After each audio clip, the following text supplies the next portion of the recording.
Hello friends, welcome back to life of lovely. എല്ലാവർക്കും സുഖം തന്നെയെന്ന് വിശ്വസിക്കുന്നു. എനിക്കും സുഖം തന്നെ. ഇന്ന് എനിക്ക് നല്ലൊരു കൂന്തൽ കിട്ടി. അപ്പം അതുണ്ടാക്കുന്ന നിങ്ങൾക്ക് കാണിച്ചതാണെന്ന് വിചാരിച്ചു. നല്ല കൂന്തൽ, അധികം മഷിയൊന്നുമില്ല. സാധാരണ ഇതിൽ നല്ല മഷിയെല്ലാം അത് നിറച്ചും ആവും. പക്ഷേ ഇതിലങ്ങനെ വലിയ മഷിയൊന്നും ഉണ്ടായിട്ടില്ല. അതുകൊണ്ട് ക്ലീൻ ചെയ്യാൻ വലിയ വിഷമം ഉണ്ടായിട്ടില്ല. ഇതെൻ്റെ ബാക്ക് സൈഡാണ്, അതായത് അടുക്കളപ്പുറം. അപ്പോൾ ഇത് ക്ലീൻ ചെയ്യാൻ വലിയ പണി തോന്നിയിട്ടില്ല. പെട്ടെന്ന് തന്നെ അത് മുറിച്ചെടുക്കാനൊന്നും അത്ര വിഷമം തോന്നിയിട്ടില്ല.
ബാക്ക് സൈഡിൽ അതായത് അടുക്കളപ്പുറത്ത് 2 കാന്താരി മുളകുണ്ട്. വെള്ള കാന്താരിയും ഒന്ന് പിന്നെ നീളത്തിലുള്ള, അതിൻ്റെ പേരെനിക്കറിയില്ല.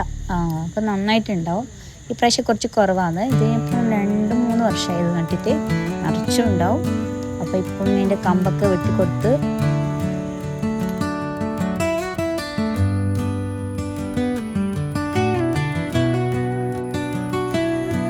അപ്പോൾ കൂന്തലൊക്കെ നല്ല ക്ലീനാക്കി ഞാൻ കിച്ചണിലേക്ക് കൊണ്ടുവന്നാണ്.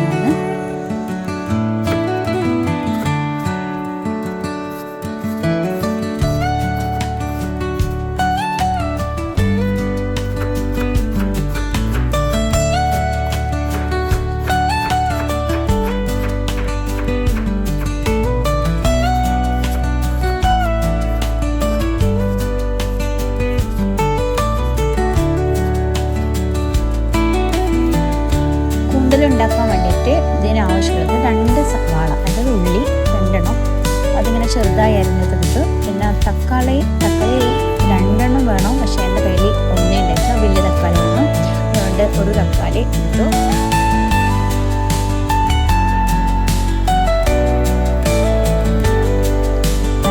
ഇതുണ്ടാക്കാം. ഫസ്റ്റ് ഓയിൽ ഒഴിക്കുക. പിന്നെ അതിലേക്ക് ഞാൻ ജീരകം ചേർത്തായിരുന്നു. ഫസ്റ്റിന് ജീരകം ചേർക്കും.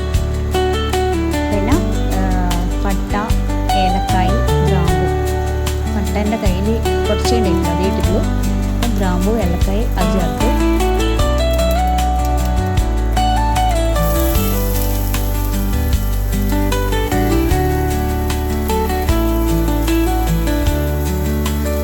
പിന്നെ ചെറുതായി അരിഞ്ഞ സവാള, അതായത് ഉള്ളി, അത് നന്നായിട്ട് വഴറ്റുക.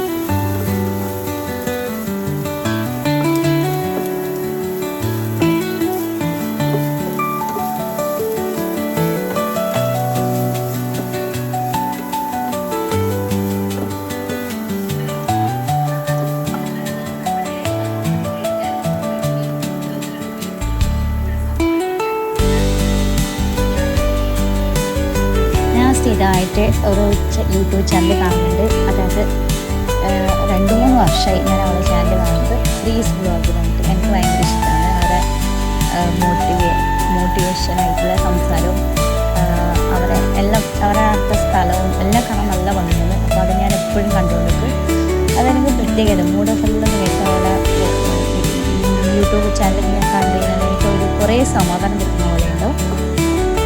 പിന്നെ ഞാൻ ഇതിൽ ചേർത്തത് മുളക് പൊടിയാണ്. 1 ടേബിൾ സ്പൂൺ മുളക് പൊടി, പിന്നെ 1/4 ടേബിൾ സ്പൂൺ മഞ്ഞൾപ്പൊടി, പിന്നെ 2 ടേബിൾ സ്പൂൺ കുരുമുളക് പൊടി, പിന്നെ ചേർത്തത് ഗരം മസാല, അത് കുറച്ച് ആവശ്യത്തിന് വേണ്ടു. പിന്നെ ഇതിനകത്ത് മല്ലിപ്പൊടിയും കൂടി ചേർത്തായിരുന്നു, അതും 1 ടേബിൾ സ്പൂണാണ് വേണ്ടത്.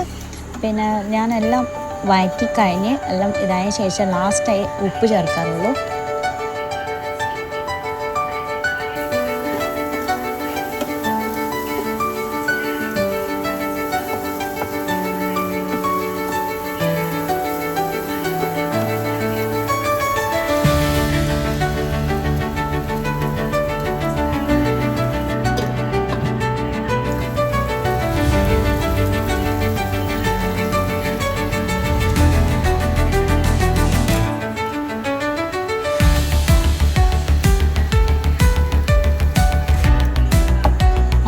മസാലയൊക്കെ നല്ലോണം വഴറ്റിയതിന് ശേഷം പിന്നെ തക്കാളി ചേർത്തു.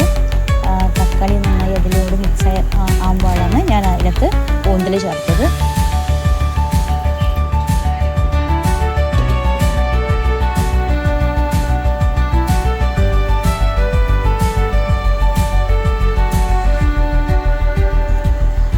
ശരിക്കും കൂന്തലിൽ നല്ലോണം വെള്ളം ഉണ്ടാവും, എന്നാലും ഞാൻ കുറച്ച് വെള്ളം ചേർത്തായിരുന്നു.